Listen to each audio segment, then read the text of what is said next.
guys, Jim Squares here, getting some more money solutions for you. Do you want to learn some systems to make more money, to create more time, and be more fit? I've got tips for you. Today is a money hack around systems for handling your money. But first, make sure you like and subscribe down below, share with others who find this useful, and before I begin, this one is my newest little one. He's out, he's asleep, and I don't disrupt him when he's asleep. Why would I make my life bad or harder than it is? So he's just going to be here the whole time. Probably sleeping the whole time. So, alright, so get to it. So your paycheck. What do you do with your paycheck? How much are good amounts to spend, and how much is a good amount to save, and what is good, like, guides for how to handle your money. So what I do like to do is there's ranges, right? So, and everyone has a little customized range. These are different guidelines. I would start here, and then you tweak them as you deem fit. So to be normal, I would say a good savings rate would be 10%, just good. So that would be probably safe. You'd create a lot of capacity for yourself, and just know the higher your savings rate, the better. So you go up to 30%, which is what I encourage my kids to do. It's 30%, because then you will grow faster, and you'll have much more. You'll create independence for yourself much quicker. In fact, I'll post an article in the show notes down below around like what's your savings rate and how many years to retirement that means. If you save all of your salary, that means you can retire right away because you didn't spend any of it.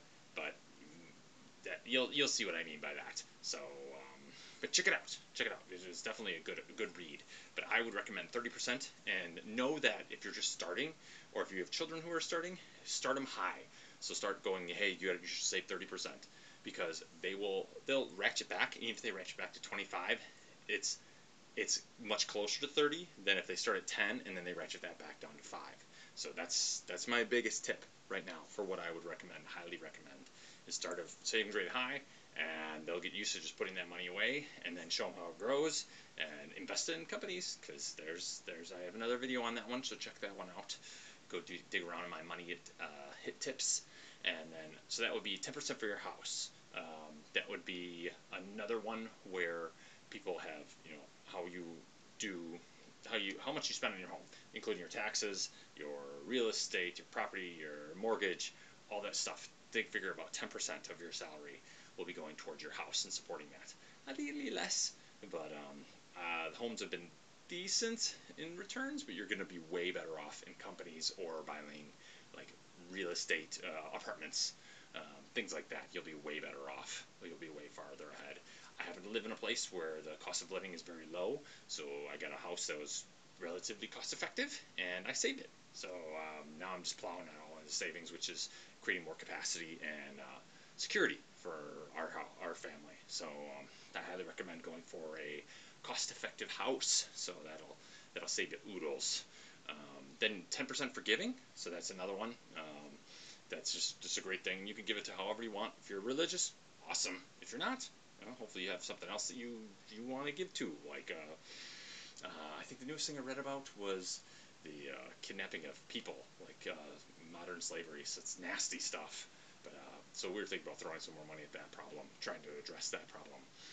But yeah, 10%. I recommended that amount. Then 10% of your income on like a car, a boat, etc., toys like that. I wouldn't go higher than that. All that stuff depreciates, and you're not really going to make any money.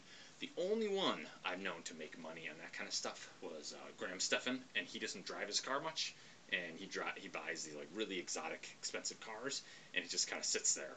And yeah, he'll drive it a little bit, but he works at home, and he does YouTube videos, so he's not driving anywhere. He's not really putting on mileage. So then he sells it for the same amount he bought it for, or maybe a little bit more. So check out him if you want to know how to do that. I don't know how to do that. That's not me. So I just buy a couple years old, used, and go through a dealer that I don't have to negotiate, because I never feel like I get a good deal. So now I know. I just go to those ones where you don't negotiate, and I just find what I want, and I check out like 10 dealers like that, and say, okay, this is the Toyota Scion that I want, and what are the prices on all of them? Okay, that's the best price. Is it for the mileage? I don't care about the color. It doesn't matter to me. And then I just, I go over there and I go, hey, test it. Does it work? Does it look okay? Yep, great, buy it. So that's how I handle cars. And then the last, so this will leave you with about 40 to 20%, depending on your savings rate, right? So 40% if you only do 10% savings, and 20% if you do 30% savings. Now, I would recommend 20% for your kids, They don't have all those other things, so you will have lots of capacity there. They will have tons of capacity, and they'll just get used to the expenses to be absorbed. And when you start owning a home and everything else, you're just gonna be more wanting to spend money on those kinds of things. So yeah, those are the general rates that I got for you. So those are the ones that I recommend.